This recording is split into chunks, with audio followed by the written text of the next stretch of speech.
Hey guys, I'm Papa Pete, and I'm filming this on September 17th, 2022. And it's a very special day to me because it is the 50th anniversary of the release of my all-time favorite television show, MASH. You know, I thought about commemorating the 50th anniversary by doing a special where I talked about my top 10 favorite MASH episodes of all times, because frankly, I've watched MASH, I think, through about a dozen times now, the entire series. I mean, I just finished it 2 days ago. I finished watching it again. I think it's the third time this year. Because it's something that I can just put on, and I love the show. I love the characters. Again, all-time favorite. So as I get going through and trying to pick out some of these episodes, I started going through season by season, thinking about which ones would be on that list. And by the time I hit the fourth season, I had like 15 listed already, so I realized it wasn't even realistic at this point to pick out my absolute top 10 favorites of the whole series. So instead, I decided to make an adjustment. And what I'm deciding to pick out today to celebrate MASH's 50th anniversary is I'm going to pick my top 10 favorite episodes from the Trapper John Henry Blake era. So that's the first 3 seasons. So hope you enjoy this, and I hope you have some great memories of MASH like I do, but let's get on with the list.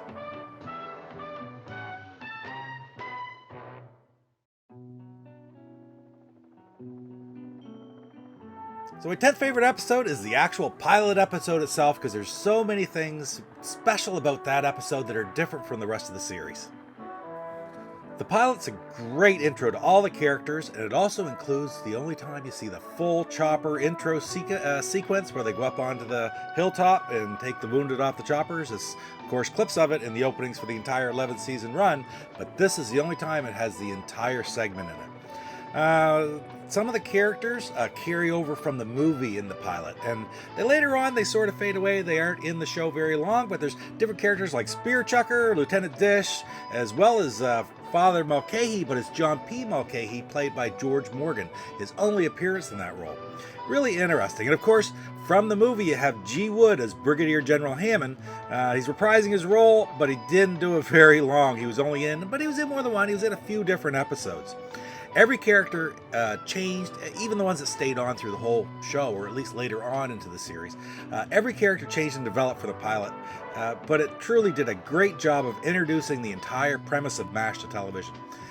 It also helps that if it weren't for a Canadian contingent taking a hill and having to come in wounded, Trapper and Hawkeye would have been arrested, and we never would have had the rest of the series. Those two, they're ruining this war for all of us.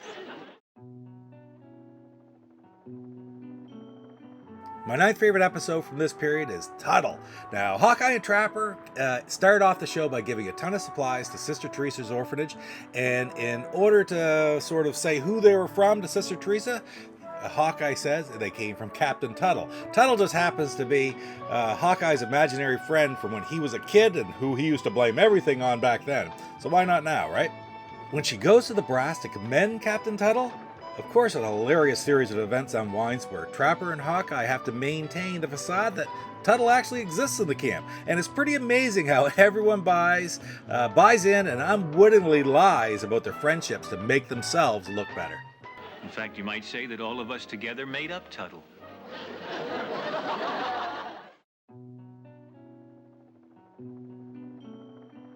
In Rainbow Bridge, Hawkeye and Trapper are headed to Tokyo for some R&R when they get interrupted by a wave of incoming wounded. After they've treated and operated on the wave of wounded, there's an offer that comes in from the Chinese, and it ends up that Frank, Hawkeye, Trapper, Klinger, and Radar all have to go behind enemy lines to a place called Rainbow Bridge in order to pick up some badly wounded soldiers that the Chinese couldn't care for.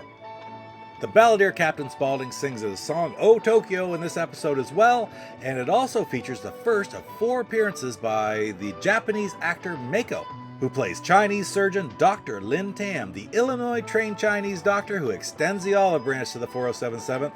And by the way, the Supermen, they never do get to Tokyo.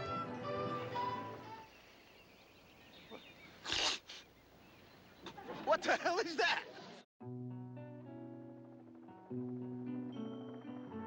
For the Love of a Boot is another example of ingenious trickle-down comedy from the 407th writers.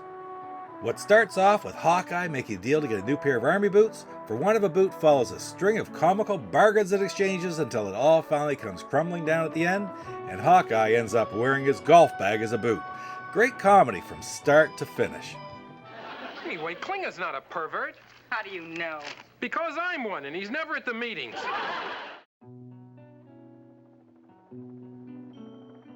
In Private Charles Lamb, when the 4077th treat a contingent of Greek soldiers, their brass, specifically Captain Andropoulos, decides to reward the 4077th by sharing their vast feast of Greek delicacies which they've just received from Athens. Yeah, well, here's looking up your old address. Of course, the food has to be very fresh for transport to Korea, so the main course, lamb, arrives at the 4077th alive. Being the animal lover that he is, Radar tricks Colonel Blake into discharging Private Charles Lamb, and Henry has to explain what happened to save face with the Greeks. Thankfully, the doctor saved the day with a spam lamb. Radar, you tricked me. Well, I didn't want to see him killed, sir. I gave a discharge to a sheep. In Yankee Doodle Doctor, when General Clayton decides to make a documentary focused around the 4077th, it doesn't take Trapper and Hawkeye very long to realize this is going to be nothing but a fluff propaganda piece and not at all show the true horrors of war. After chasing the director away in frustration and keeping the camera crew at the camp, the Doctors create their own movie, resulting not only in absolute hilarity, but also poignantly concluding with the true brutality of war. Save that first bit. My introduction, all of it. Yes, sir. And that last piece we saw with Captain Pierce talking. Yes, sir. Burn everything in between. Yes, sir. But save one print for me.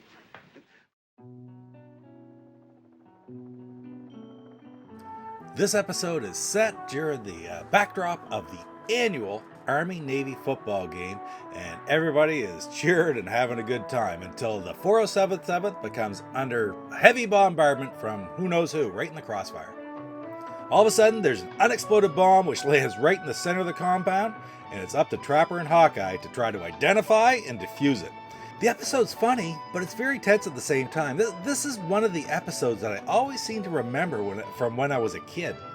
On a side note in this episode, Radar's character hadn't truly developed his full-scale naive persona at this point because totally out of character from him later on. He uses this serious situation to gain favor with a few of the ladies. What are you doing walking around out here in your stocking feet? What, you been at the still again, right? I'm working on a bomb. What kind of bomb? An unexploded bomb. That kind of bomb. After getting the choice of liver or fish for the 10th day straight, 11. Hawkeye has an absolute flip out in the mess hall, and it's one of the absolute best tirades of the entire series. While Henry's chewing him out in the office, Hawkeye cuddles up with the skeleton hanging in the corner and has an epiphany of exactly what he wants: ribs. And not just any ribs, he wants Adam's ribs from Chicago. You know, the one just down the street from Dearborn Station. And the entire premise for the episode is set. It's hilarious the extent to which these guys go to get 40 pounds of these Adam's ribs and sauce into their hands in Korea. Lies, favors, trickery, it's all used to get a hold of these ribs, and it's hilarious right up to the anticlimactic finale. And I still can't believe that they forgot the coleslaw. What? Ribs and sauce. Yeah, we use them for, Anatomy practice. anatomy practice, right. Well, they don't allow us to work on real people. The sauce? Well, they don't let us use real blood either. You understand? Boy, she's smart. This is one of the episodes that I remember the most when I was young, like when I thought of MASH, like at 10, 12 years old. I hadn't really watched it a whole lot at that point, but I always remembered watching the episode 5 O'Clock Charlie. It just stuck in my mind. I didn't understand the satire at the time, but the 4077th was next to an ammo dump that had become a target for a North Korean bombardier, and the camp nicknamed him 5 O'Clock Charlie. Charlie's promptness of arriving precisely at 5 o'clock every day was only matched by his inaccuracy as a bombardier. Charlie's arrival was treated as entertainment by the entire camp, who bet on the distance by which he'd miss his target every single day. The only people taking Charlie seriously, of course, were Burns and Houlihan, but this episode is masterful at showing their military ineptitude and how they always are out of touch with the rest of the camp. And now, direct from North Korea, here he is for the 6th hit week. 5 o'clock Charlie, his airplane, and his astigmatism.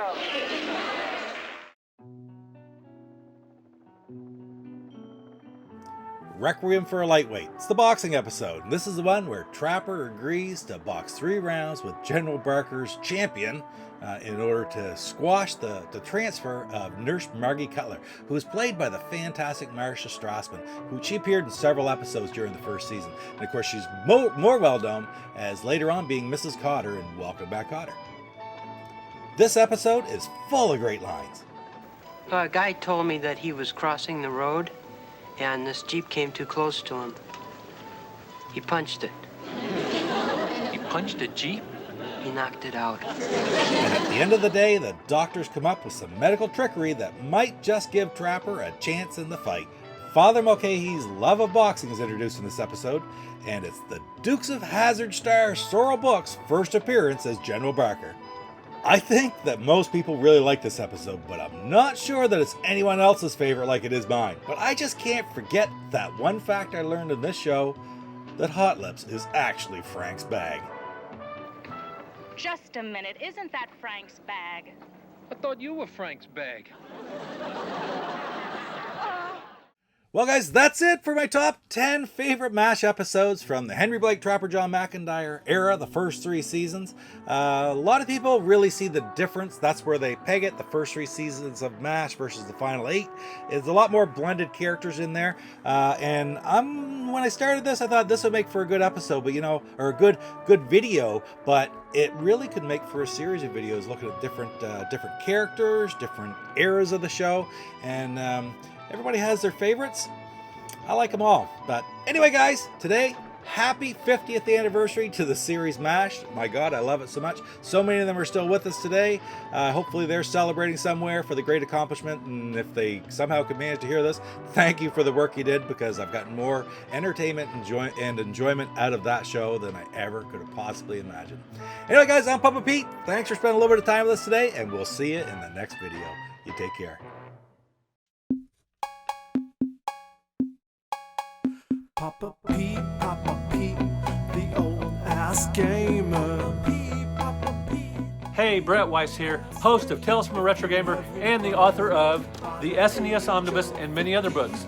You have been watching Papa Pete, the Old Guy Gamer. He is so old, in fact, he's almost as old as me.